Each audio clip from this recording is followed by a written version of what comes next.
Welcome to Optimly. In this video, we'll show you how to use your agent's unique access token to connect and interact from outside the platform. Every agent you create in Optimly comes with its own access token.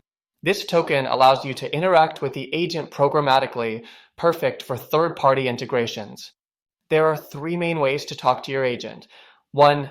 Test interface. Use the built-in test console inside the agent dashboard to simulate conversations. 2. Public link. Each agent has a public page you can share. You'll find the link in the dashboard too. 3. Third-party integration. This is where the access token shines. Go to the Integrations tab in your agent's settings.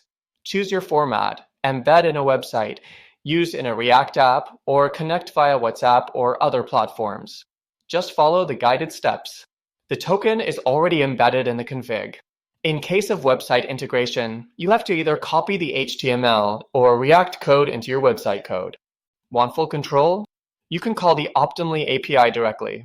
Just include your access token in the header and follow the docs to send and receive messages, track sessions, and more. Your access token unlocks powerful integrations and total flexibility. Head over to the docs to get started, or build your first agent now at optimly.io.